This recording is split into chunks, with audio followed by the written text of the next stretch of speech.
নমস্কার, গল্প সাথে অস্মিতায় আপনাদের সবাইকে স্বাগত। আজকে পড়তে চলেছি আরও একটি নতুন গল্প, পরশুরামের রাজমহিষী। হংসেশ্বর রায় খুব ধনী লোক। রাধানাথপুরে তার যে জমিদারি ছিল তা এখন সরকারের দখলে গেছে, কিন্তু তাতে হংসেশ্বরের গায়ে আঁচড় লাগেনি। কলকাতায় অফিস অঞ্চলে তার শৌখিন পাড়ায় তার 16টা বড় বড় বাড়ি আছে। তা থেকে মাসে প্রায় 25,000 টাকা আয় হয়। তাছাড়া বন্ধকি কারবার আর বিস্তর শেয়ার আছে। হংসেশ্বরের বয়স 55। তার পত্নী হেমাঙ্গিনী সংসারে অনাসক্ত। বিপুল শরীর নিয়ে বিছানায় শুয়ে ঔষধ আর পুষ্টিকর পথ্য খেয়ে গল্পের বই পড়ে দিন কাটান, আর মাঝে মাঝে বাড়ির লোকেদের ধমক দেন। যত সব কুড়ের বাদশা জুটেছে। এদের একমাত্র সন্তান চকরি সম্প্রতি MA পাশ করেছে। কলকাতা হংসেশ্বরের ভালো লাগে না। তার যেসব শখ আছে তার চর্চার পক্ষে রঘুনাথপুরই উপযুক্ত স্থান, তাই ওখানেই তিনি বাস করেন। তার প্রকাণ্ড বাগান আছে, গরু আর হাঁস মুরগিও আছে। কৃষিজাত দ্রব্য আর পশু পক্ষীর যত প্রদর্শনী হয় তাতে তার আম, কাঁঠাল, লাউ, কুমড়ো, গরু, হাঁস, মুরগি শ্রেষ্ঠ পুরস্কার পায়। সম্প্রতি তিনি পশ্চিম পাঞ্জাবের গুজরানওয়ালা থেকে একটি ভালো জাতের মোষ আনিয়েছেন। তার জন্যে তার এক পাকিস্তানি বন্ধুকে প্রচুর ঘুষ দিতে হয়েছে। তিনি মোষটির নাম রেখেছেন রাজমহিষী। কিছুদিন আগে তার প্রথম বাচ্চা হয়েছে। আগামী ওয়েস্ট বেঙ্গল ক্যাটল শোতে তিনি এই মোষটিকে পাঠাবেন। তার প্রবল প্রতিদ্বন্দ্বী হচ্ছে তালদিঘির রায় সাহেবের মহিম বাড়ুজ্জে। তার একটি মুলতানি মোষ আছে। হংসেশ্বর আশা করেন তার রাজমহিষী রাজ্যপাল গোল্ড মেডাল পাবে। হংসেশ্বরের মেয়ে চকরি কলকাতায় তার মামাদের তত্ত্বাবধানে কলেজে পড়ে। এখন পড়া শেষ করে রাধানাথপুরে তার বাপ মায়ের কাছে আছে। মাঝে মাঝে 2-10 দিনের জন্য কলকাতা যায়। চকরি লম্বা, রোগা, দাঁত বড় বড়, চোয়াল উঁচু, গায়ের স্বাভাবিক রং ময়লা। সর্বাঙ্গীন পরিপাটি মেকআপ সত্ত্বেও তাকে সুন্দরী বলে ভ্রম হয় না। চকরির হিংসুটে সখীরা বলে, রূপ তো আহামরি বিদ্যাধরী, গুণে মা মনসা, শুধু ওর বাপের সম্পত্তির লোভে খোসামুদেগুলো জোটে। মেয়ের বিবাহের জন্যে হেমাঙ্গিনীর কিছুমাত্র চিন্তা নেই। হংসেশ্বরও ব্যস্ত নন। তিনি বলেন, চকরি হুঁশিয়ার হিসেবি মেয়ে, বোকা হবার মতন চোখ বুজে বাজে লোকের সঙ্গে প্রেমে পড়বে না। চটক দেখে বা মিষ্টি মধুর বুলি শুনেও ভুলবে না। তাড়াহুড়োর দরকার কি? আজকাল তো 30-35-এর পর মেয়েদের বিয়ের রেওয়াজ হয়েছে। চকরি সুবিধা মতন নিজেই যাচাই করে একটা ভালো বর জুটিয়ে নেবে কোন। চকরির প্রেমের মতো উমেদার আছে, তার মধ্যে সবচেয়ে নাছোড়বান্দা হচ্ছে বংশীধর। সম্প্রতি সে PhD ডিগ্রি পেয়ে টালিগঞ্জ কলেজে একটা প্রফেসরি পেয়েছে। বটানি আর জুলজি পড়ায়। তার বাবা শশধর চৌধুরী 2 বছর হলো মারা গেছেন। তিনি উকিল ছিলেন। হংসেশ্বরের কলকাতার সম্পত্তি তদারক করতেন। বংশীধরের মামার বাড়ি রঘুনাথপুরে, সেখানে সে মাঝে মাঝে যায়। চকরির সঙ্গে ছেলেবেলা থেকেই তার পরিচয় আছে। হংসেশ্বরকে সে কাকাবাবু বলে। পুজোর ছুটিতে বংশীধর রঘুনাথপুরে এসেছে। একদিন সে চকরিকে বলল, আর দেরি কেন? তোমার লেখাপড়া শেষ হয়েছে, আমারও তো কেমন হক করে একটা চাকরি জুটেছে। এখন তোমার আপত্তি কিসে? তুমি রাজি হলেই তোমার বাবাকে বলবো। চকরি বলল, ব্যাপারটি যত সোজা মনে করছো তা কিন্তু নয়। আমার তরফ থেকে বলতে পারি, তোমাকে আমার পছন্দ হয়। বেশ শান্তশিষ্ট, যদিও নামটা বড় সেকেলে। বংশীধর শুনলেই কেমন যেন সাপুড়ে সাপুড়ে মনে হয়। কিন্তু প্রেমে হাবুডুবু খাবার মেয়ে আমি নই। বাবাকে যদি রাজি করাতে পারো তবে বিয়ে করতে আমার আপত্তি নেই। তবে বাবা লোকটি সহজ নন, নানা রকম ফ্যাচাং তুলবেন। তোমার যদি সাহস আর জেদ থাকে তাকে বলে দেখতে পারো। পরদিন সকালে হংসেশ্বরের কাছে গিয়ে বংশীধর সবিনয়ে নিবেদন করল যে তার কিছু বলার আছে। হংসেশ্বর তখন তার মোষের প্রাতকৃত্য তদারক করছিলেন। বংশীধরকে বললেন, একটু সবুর করো বাবা। তারপর তিনি রাজমহিষীর পরিচারককে বললেন, এই গোপীরাম, বেশ পরিষ্কার করে গা মুছিয়ে দিবি। খবরদার একটুও কাদা যেন লেগে না থাকে। এ কি রে, নাকের ডগায় মশা কামড়েছে দেখছি, ওর ঘরে ডিটিটি দিসনি? গোপীরাম বলল, বহুত দিয়েছি হুজুর, কিন্তু দিদি দিলে মচ্ছর ভাগে না। আপনি যদি হুকুম করেন তবে আমার গাঁও থেকে 4 বগুলা মাগাতে পারি। বগুলা? বগুলা কি জিনিস? বক পাখি হুজুর। গোহালে রাখলে মক্ষী মচ্ছর পতিঙ্গা মাকড়া সব টপাটপ খেয়ে ফেলবে। ভৈষী তার বাচ্চা বহুত আরামসে নিজ যাবে। বক থাকবে কেন? পালিয়ে যাবে? না হুজুর, ওদের পঙ্খ একটু ছেটে দিব, উঠতে পারবে না। 15 দিন বাদ গাঁওসে আমার এক চাচা আসবে। বলেন তো বগুলা আনতে লিখে দিব? 4 বগুলায় 20 টাকা আন্দাজ খরচ পড়বে। বেশ, আজই লিখে দে। গোপীরামকে আরও কিছু উপদেশ দিয়ে হংসেশ্বর তার অফিস ঘরে বংশীরামকে নিয়ে গেলেন।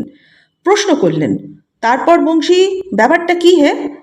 মাথা নিচু করে হাত কচলাতে কচলাতে বংশীধর বলল, কাকাবাবু, অনেক দিনের একটা দুরাশা আছে, তাই আপনার সম্মতি ভিক্ষা করতে এসেছি।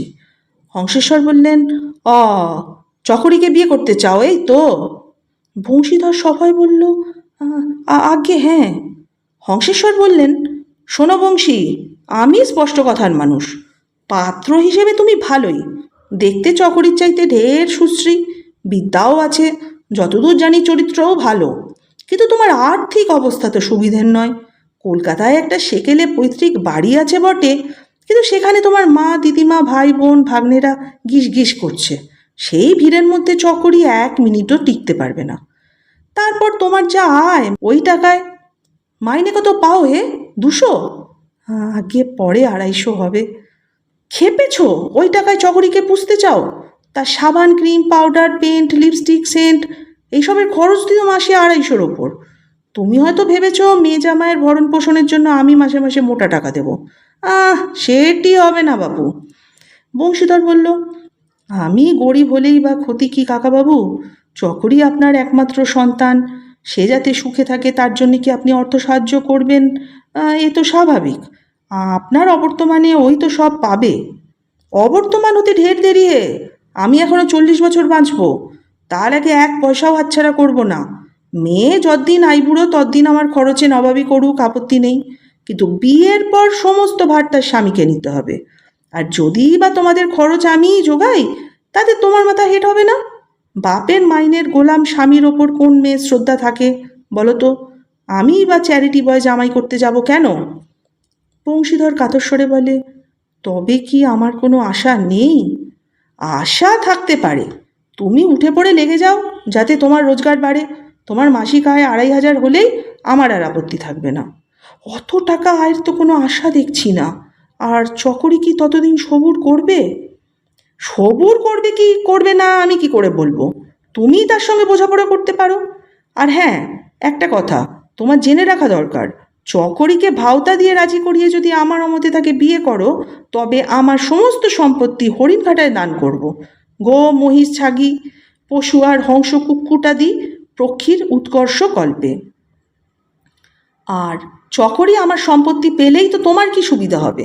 সে অতি ঝানু মেয়ে, কাউকে বিশ্বাস করে না, ব্যাংকের চেকবুক তোমাকে দেবে না, বিষয় যা পাবে তাতেও তোমাকে হাত দিতে দেবে না, বুঝেছ? বড় জোর তোমার সিগারেটের খরচ জোগাবে আর জন্মদিনে কিছু একটা উপহার দেবে। এই একটা স্যুট বা ভালো পোশাক, কি রিস্ট ওয়াচ, কিংবা একটা শার্পার 90 কলম।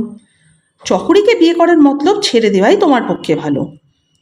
বংশীধর বিষণ্ণ মনে চলে গেল। বিকেল বেলা তার কাছে সব কথা শুনে চকরি বলল, বাবা যে ওই রকম বলবে তা আমি আগে থাকতেই জানি। বংশীধর বলল, চকরি, তোমার বাবার সম্পত্তি তারই থাকুক, আমার তাতে লোভ নেই। তুমি যদি সত্যিই আমাকে ভালোবাসো তবে ত্যাগ স্বীকার করতে পারবে না? প্রেমের জন্যে নারী কি না ছাড়তে পারে। যদি ভালোবাসা থাকে তবে আমার সেকেলে ছোট বাড়িতে আর সামান্য আয় তুমি কি সুখী হতে পারবে না?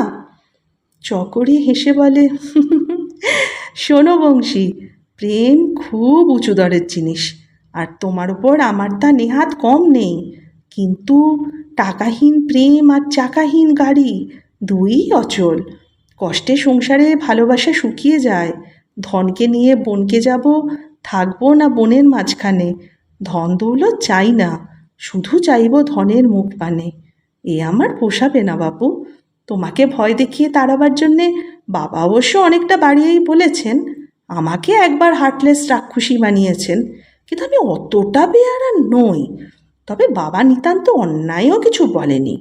আমি বলি কি, তোমার ওই প্রফেসরি ছেড়ে দিয়ে কোনো ভালো চাকরির চেষ্টা করো না। বাবার সঙ্গে মন্ত্রীদের আলাপ আছে, ওকে ধরলে নিশ্চয়ই একটা ভালো পোস্ট তোমাকে দেওয়াতে পারবেন। প্রথমটা মাইনে কম হলেও পরে 2,500-3,000 হওয়া অসম্ভব নয়। ততদিন কি তুমি আমার জন্য সবুর করবে? বংশী জিজ্ঞেস করে। চকরি বলে, গ্যারেন্টি দিতে পারবো না। অক্ষয় প্রেম এটা বাজে কথা। ভবিষ্যতে তোমার আমার দুজনেরই মতিগতি বদলাতে পারে। যা বলি শোনো, একটা ভালো চাকরি, একটা সরকারি চাকরি, তার জন্য নাছোড়বান্দা হয়ে বাবাকে ধরো। কিন্তু এখনই নয়, ওর মাথার এখন ঠিক নেই। দিনরাত ওই মোষটার কথা ভাবছে। বাবার গুপ্তচর খবর এনেছে, তালদিঘির সেই মহিম বাড়ুজ্যের মুলতানি মোষ নাকি রোজ 20.5 সের দুধ দিচ্ছে, আমাদের রাজমহিষীর চাইতে কিছু বেশি। যদিও দুটোরই সমবয়সী তরুণী মোষ, বাবা তাই উঠে পড়ে লেগেছে রাজমহিষীকে কাপাস পিচির খোল, চীনাবাদাম, পালং শাক, কড়াইশুঁটি, গাজর, টমেটো, নারকেল কোড়া, কমলা লেবুর রস, এইসব পুষ্টিকর জিনিস খাওয়াচ্ছে। ভিটামিন বি কমপ্লেক্সও দিয়েছে। এক্সিবিশনটা আগে চুকে যাক, রাজমহিষী যদি গোল্ড মেডেল পায় তবে বাবা খুব দিলদরিয়া হবে, তখন তাকে চাকরির জন্যে ধরবে। আরও 1 মাস পরেই পশ্চিমবঙ্গ গবাদি পশু প্রদর্শনী। কিন্তু হংসেশ্বর মহা বিপদে পড়েছেন। রাজমহিষী খাওয়া প্রায় ত্যাগ করেছে, দুধও নামমাত্র দিচ্ছে। যত নষ্টের গোড়া ওই গোপীরাম, রাজমহিষীর প্রধান সেবক। সে তার ইয়ারদের সঙ্গে রাস পূর্ণিমায় মেলায় গিয়ে খুব তারিখে হাঙ্গামা বাঁধিয়েছিল। পুলিশ এলে তাদের সঙ্গে বীর দর্পে লড়ে একটা কনস্টেবলের মাথা ফাটিয়েছিল। তার ফলে তাকে গ্রেফতার করে থানায় চালান দেওয়া হয়। খবর পেয়ে তাকে খালাস করার জন্য হংসেশ্বর অনেক চেষ্টা করলেন। কলকাতা থেকে ভালো ব্যারিস্টার পর্যন্ত আনালেন। আদালতে তিনি প্রার্থনা করলেন মোটা জরিমানা আর আসামিকে ছেড়ে দেওয়া হোক, কিন্তু হাকিম তা শুনল না। 6 মাস জেলের হুকুম দিলেন। তখন ব্যারিস্টার বললেন, ইয়োর অনার, এই গোপীরাম যদি জেলে যায় তবে শ্রী হংসেশ্বর রায়ের সর্বনাশ হবে। তার বিখ্যাত চ্যাম্পিয়ন বাফেলো রাজমহিষী গোপীরামের বিরহে খাওয়া বন্ধ করেছে। না খেলে সে আগামী ক্যাটল শোতে দাঁড়াবে কি করে? অতএব ইয়োর অনার দয়া করে মোটা জামিন নিয়ে আসামিকে 1 মাসের জন্য ছেড়ে দিন। প্রদর্শনী শেষ হলেই সে এসে জেলে ঢুকবে। কিন্তু হাকিমটি অত্যন্ত একগুঁয়ে আর অবুঝ, কোনো আবদার শুনলেন না। তাই গোপীরাম এখন জেলে রয়েছে। হংসেশ্বর পূর্বে বুঝতে পারেনি যে মোষটা গোপীরামের এত ন্যাওটা হয়ে পড়েছে। এখন তিনি আকুল পাথারে হাঁপুডুবু খাচ্ছেন। গোপীরামের সহকারীরা কেউ ভয়ে এগোয় না, কাছে গেলেই রাজমহিষী গুঁতোতে আসে। শুধু হংসেশ্বরকে সে কাছে আসতে আর গায়ে হাত বুলোতে দেয়, কিন্তু তিনি খুব সাধাসিধে করেও তাকে খাওয়াতে পারছেন না। হংসেশ্বরের এই সংকট শুনে বংশীধর তার সঙ্গে দেখা করতে এলো। তিনি তখন 1 ছড়া সিঙ্গাপুরি কলা মোষের নাকের সামনে ধরে লোক দেখাচ্ছেন আর খাবার জন্য অনুনয় করছেন, কিন্তু মোষ ঘাড় ফিরিয়ে নিচ্ছে। বংশীধর বলল, কাকাবাবু, আমি কোনো সাহায্য করতে পারি কি? হংসেশ্বর খেকিয়ে বলল, গুঁতো খাবার ইচ্ছে হয়তো এগিয়ে আসতে পারো। হঠাৎ বংশীধরের মাথায় একটা মতলব এলো। হংসেশ্বরের কাছ থেকে সরে এসে সে গোপীরামের সহকারীদের সঙ্গে কথা কয়ে রাজমহিষী সম্বন্ধে অনেক খবর জেনে নিল। আর তারপর দিন ভোরের ট্রেনে সে বর্ধমান জেলে গোপীনাথের সঙ্গে দেখা করতে গেল। তার উদ্দেশ্য শুনে জেলার খুশি হয়ে অনুমতি দিল। রঘুনাথপুরে ফিরে এসে হংসেশ্বরের কাছে গিয়ে বংশীধর বলল, কাকাবাবু, ভাববেন না, আপনার মোষ যাতে খায় তার ব্যবস্থা আমি করছি। হংসেশ্বর বললেন, ব্যবস্থাটা কী রকম শুনি? তুমি ওকে খাওয়াতে গেলেই তো গুতিয়ে দেবে। আমি নয়, আপনিই ওকে খাওয়াবেন। গোপীরামের সঙ্গে দেখা করে আমি সব হদিস জেনে এসেছি। ব্যাপার হচ্ছে এই যে মোষটাকে খাওয়ানোর সময় গোপীরাম তার গায়ে হাত বুলিয়ে একটা গান গাইতো। সেই গানটি না শুনলে রাজমহিষীর আহারে রুচি হয় না। আরে, এ তো বড় অদ্ভুত কথা। আজ্ঞে, রুশ বিজ্ঞানী প্যাভলভ একেই বলেছেন কন্ডিশনড রিফ্লেক্স। আপনাকে গানটি শিখতে হবে, বংশীধর বলে। হংসেশ্বর বলে, গান টান আমার আসে না। যাই হোক, গানটা কি শুনি? বংশীধর বলল, কাকাবাবু, আমারও একটা কন্ডিশন আছে। আগে কবুল করুন, মোষ যদি আগের মতন খায় তবে আমাকে খুব মোটা বকশিস দেবেন। কি চাও তুমি? চকরির সঙ্গে বিয়ে? চকরির কথা পরে হবে। আপনার 3খানা বাড়ি আমাকে দেবেন। ব্রাবন রোডের সেই 8তলাটা, চৌরঙ্গির 6তলাটা, আর সাদেন এভিনিউর 13তলাটা। ওহ, তোমার স্পর্ধা তো কম নয় ছোকরা। ওই 3টে বাড়ি থেকে মাসে আমার প্রায় 5,500 টাকা আসে, তা তুমি জানো? আজ্ঞে জানি বই কি, কিন্তু ওর কমে তো পারবো না কাকাবাবু। ওই আয় যখন আমার হবে তখন চকরির সঙ্গে বিয়ে দিতে আপনার আর আপত্তি থাকবে না। আপনারও কিছু সুবিধা হবে, ইনকাম ট্যাক্স আর ওয়েলথ ট্যাক্স কম লাগবে। তুমি তো বড় শয়তান হে, তা তো আগে জানতুম না যে তুমি এমন শয়তান। যাই হোক, যখন অন্য উপায় নেই তখন তোমার কথাতেই রাজি হলুম। রাজমহিষী যদি পেট ভরে খায় তবে তোমাকে ওই 3টে বাড়িই দেব, কিন্তু যদি না খায় তবে তুমি এ বাড়ির ত্রিসীমানায় আসবে না। বংশী বলে, যে আজ্ঞে হুজুর।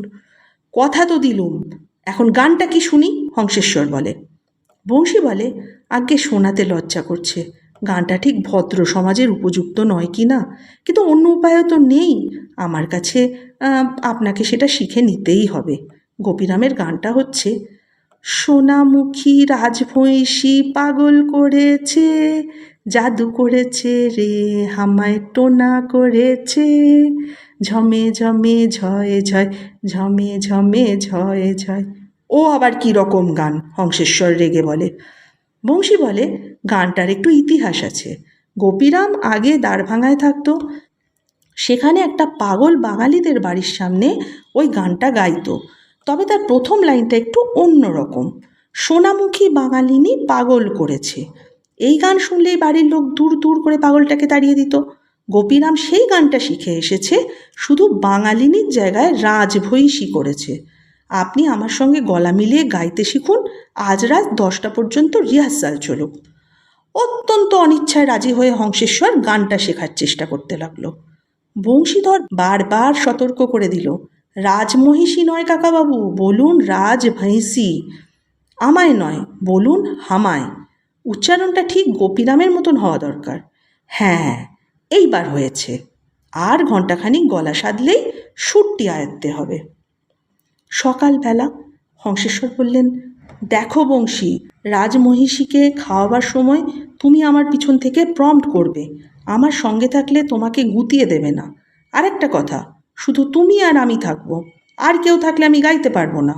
বংশী বলে, ঠিক আছে, অন্য কারোর থাকার দরকার নেই। 2 বালতি জল রাজভোগ বংশীধর রাজমহিষীর জন্য বয়ে নিয়ে গেল। হংসেশ্বর তা গামলায় ঢেলে দিল। বংশীধর পিছনে গিয়ে বলল, কাকাবাবু, এইবার গানটা ধরুন। মোষের পিঠে হাত বুলোতে বুলোতে হংসেশ্বর মধুর স্বরে গাইতে লাগলো, লক্ষ্মী সোনা আমার পেট ভরে খাও, নইলে গায়ে গত্তি লাগবে কেন, দুধ আসবে কেন, সেই মুলতানিটা যে তোমাকে হারিয়ে দেবে, হ হ। বংশীধর ফিস করে, সোনামুখী রাজভৈষী পাগল করেছে, জাদু করেছে রে আমায় টোনা করেছে। মোষ ফোঁস করে দীর্ঘশ্বাস ছাড়ল। বংশীধর ফিস করে বলল, থামবেন না কাকাবাবু, বেশ দরদ দিয়ে বারবার গাইতে থাকুন। শেষ লাইনের সুরে ভুল করবেন না। ঝমে ঝমে ঝয় ঝয়, ঝমে ঝমে ঝয়, নিনি ধাপ্পাত পামা মাগ্গা গারেসা। তাল মান লয় ঠিক রেখে হংসেশ্বর 3বার গানটা শেষ করলেন। তারপর চতুর্থবার ধরলেন, সোনামুখী রাজভৈষী ইত্যাদি ইত্যাদি ইত্যাদি। সহসা মোষ মাথা নাবিয়ে গামলায় মুখ দিল। তারপর সেই নির্জন প্রাঙ্গণের নিস্তব্ধতা ভঙ্গ করে মৃদুমন্দ আওয়াজ উঠল, চাবাত চাবাত চাবাত, রাজমহিষী ভোজন করছে। পরবর্তী ঘটনা বলি, সবিস্তারে বলার দরকার নেই। 15 দিনের মধ্যেই রাজমহিষীর ভপু গজেন্দ্রাণীর তুল্য হল। গায়ে স্বল্প লোমের ফাঁকে ফাঁকে নিবিড় আলতা কালির রং ফুটে উঠল। বিপুল পয়ধর থেকে প্রত্যহ 25 সের দুধ বেরোতে লাগলো।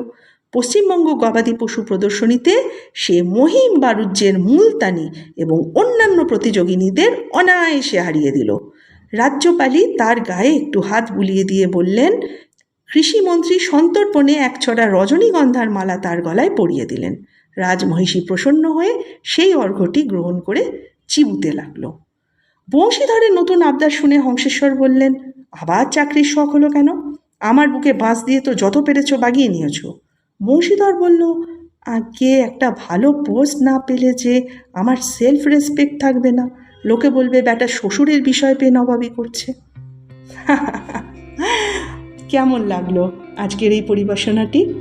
যদি ভালো লেগে থাকে অবশ্যই জানাবেন আমাকে। আর আপনারা সবাই খুব খুব ভালো থাকবেন। নমস্কার।